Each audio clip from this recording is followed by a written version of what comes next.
is Ms. Keisha G, and I am the presenter of this workshop.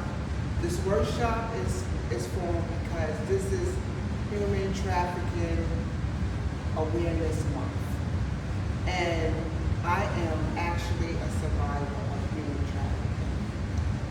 The reason why I wanted to put this workshop together because there is something that needs to be exposed. There's an awareness that needs to take place, and it's time to break the silence. There's a lot of untold stories about human trafficking. Many do not know what human trafficking is all about. They might hear it on TV, they might see it in the news, but no one really knows what it's about. I did not know what human trafficking was about until I joined a workshop. I took a workshop in 2016 when I first started my non-for-profit organization. And when I started my organization, I was actually doing something for the youth, should I say. But after going through the workshop and hearing the stories about human trafficking, I heard my story. I heard my story, and I didn't realize that I was a victim of human trafficking until I took the workshop. And now I start my non-for-profit organization to bring an awareness on human trafficking and domestic violence. This is something that needs to be spoke about because a lot of people don't know what it is. And I'm the one that's ready to break the silence because human trafficking is worldwide. It's here in New York. It's actually in the United States and in all countries. And it's really important that you know what it is. Today, we're going to expose the signs, what to look for, and how to protect yourself. It's very important because let me tell you something, no one is exempt from human trafficking.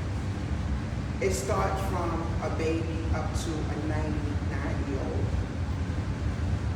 woman or man. It doesn't matter if you're a man or a woman.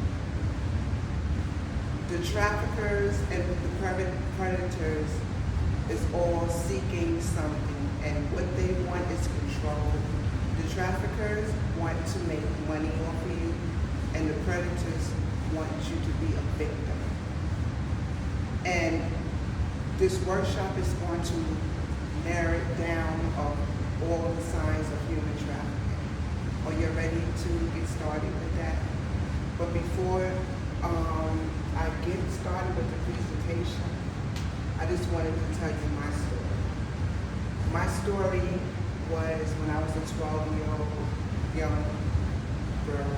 I was living in a household where my family was dysfunctional. We was living the ghetto life. I was actually 6 years old when I became a victim of human trafficking. And it started with my grandma. I was born to a drug addiction mom. She was 13, going on 14 when she had me. I was placed in foster care at a young age, and then at 6 years old, my grandmother came and got me out of the foster care. When I was taken from the foster home, I didn't realize that my family was my family because I thought my foster parents was my family. And I was being treated really nice here. I mean, I felt like this was part of my my grandmother came to get me out of the foster home, I didn't get the foster home. I went into another foster home. My grandma became my foster parent. When I got there, I was immediately victimized. My aunts was going through my stuff. I was confused. I didn't know. I couldn't believe they were my family because I was getting called all types of names. I was just a 6-year-old girl that was confused. So growing up in that household, what I was taught was drug use, how to take care of myself at the age because there was no one looking after me. I didn't have a bed to sleep in. I was going to sleep in wherever my head can lay. So growing up, I was trying to find myself. So at the age of 10, I was sexually abused by my uncle. He raped me at the age of 10. And at the age of 12, I was trafficked by a family friend. I was an active little girl, I was introduced to marijuana at early age. Back then they called it marijuana. And when I took the drug, it took me outside myself and it made me laugh because I was going through so much trauma in my house that I didn't really realize that I had a problem. But when I took the marijuana, or when I got high, for some reason, as we call it today, I had fun. I laughed a lot. I was a derelict and living in a home. I didn't know how to clean myself. I didn't know how to bathe because no one taught me anything. People used to tell me that I stunk. I didn't even have a bra to put on when I was growing up. So I was just living. So oftentimes that, my aunts and them, they were living the ghetto life. They used to go out with men to make money. That's what we were doing. Like that was our survival mode. To go out. I watched my aunt and them have fun with men. They were young at their age. They were young and they were actually dating older men to take care of them because my grandma was an alcoholic and she used our money to support her needs and not ours. So we didn't have any clothes or anything. So oftentimes that I had to wear my aunt's hand-me-downs. And that went on for a while until I got a job in the store at the age of 10 and tried to get some clothes for myself. So I'm going back to the traffic. So we used to go to a friend of a family house to smoke weed, my friends and I. And there was a guy that I used to talk about my problems with. And I thought he was listening to me, right? And trying to help me, but when you tell people about your problems, not everybody wants to hear that. Some people might be using your trauma for their sake. Does that make sense? So one day he invited me to his house and said that my girlfriends was there. Those days we didn't have cell phones, so they called, they used to call the house. I picked up the phone. He was like, yo, so-and-so is at the house, come over. And, we get do what we do. And we used to have fun, so I went up there, and when I got there, and when someone opened the door, it wasn't the person I thought I was going to see. I came to see someone. There was a strange man there. All I remember is going into that house, and I can't tell you what happened, because I don't remember. All I remember is being drunk. knew something happened at that time. And I guess I had a blackout, per se, but I knew I didn't feel right inside. I'm 12 years old, you know. And I just got raped at 10, so I'm not a virgin, but, you know, I didn't feel it. But I never told my family because I didn't think they cared. Because when I told them about my uncle, I got raped by my uncle, they didn't really, they didn't really do nothing about it, so what do I do? So I meditated, and that's when my addiction took off. I started using cocaine. I started going out, hanging out with guys so I can get money and support myself. So it became survival sex. And that's one of the human trafficking. You know, a lot of people that's in low poverty don't have a lot, don't have anyone to take care of them. It's forced into sex to survive.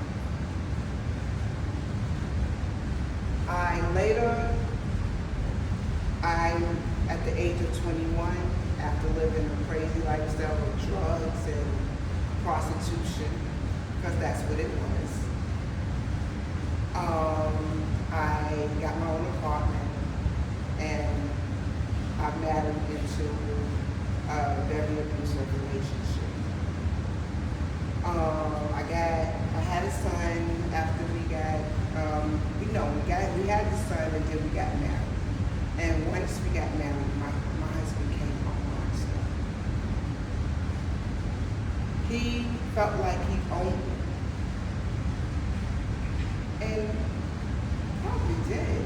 You know, there was a lot of abuse, and there was a lot of stuff going on, and the drug use, and I was escaping the pain by using drugs until my son, at the age of 4, said, "Mommy, if Daddy killed you and he go to jail, who I'm gonna have?" And when he said that to me, I had to think about it. And I said I didn't want him to be one of those kids to go into the foster system or being raised by my parents, my grandmother, or my family.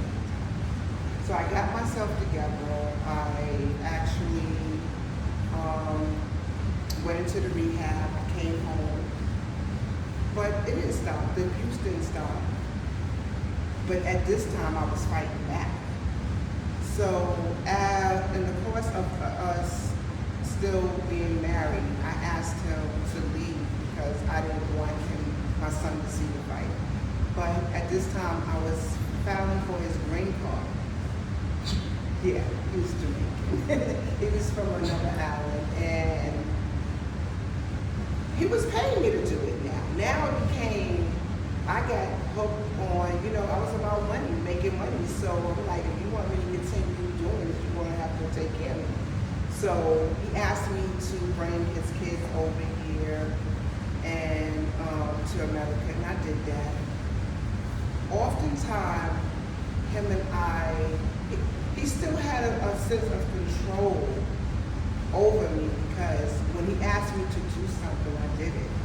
And his thing was, he liked women.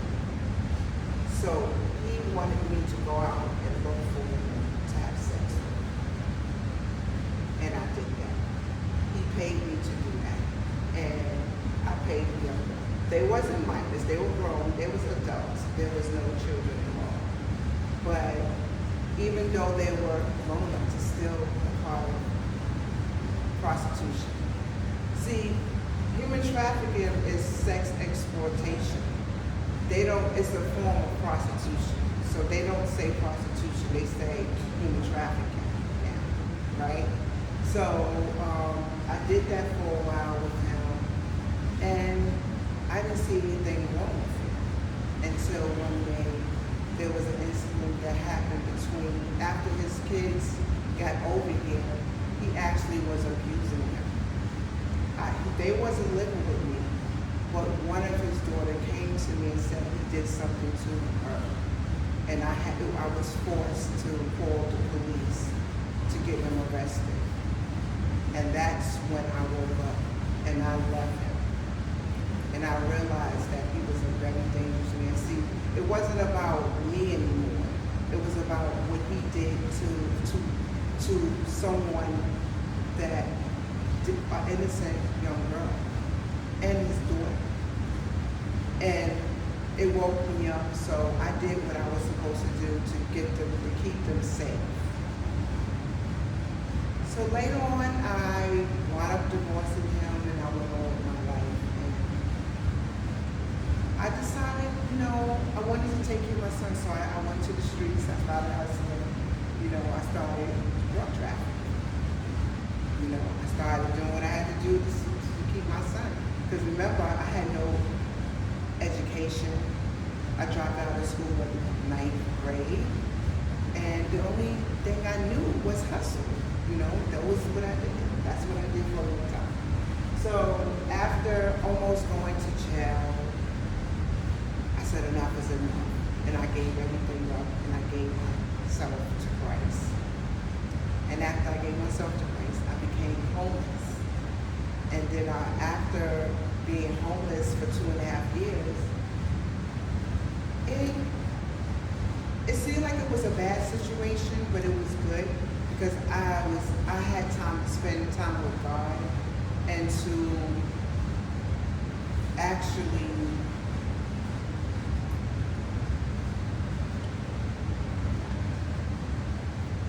start my non-for-profit organization. I wanted to do something because I felt like God just was calling me to do something, and I did not know what to do. But I did that, and then Seeds for Growth and Development was created, and now I'm here. So that's a little bit about my story, and now you know why I go so hard at what I do. So all these services that I'm providing for Seeds for Growth and Development, it's probably something that had to do with me. I was self-taught, but there's ways that you can get training for like GED and stuff like that because I dropped out. And by the way, I did get my high school diploma in shelter. So I was able to work on myself. And now I'm here. So I'm going to start to narrow it down. You're going to see some things that may be a little bit too much. If it's too much for you, let me know and we will stop, okay? Because there might be some graphic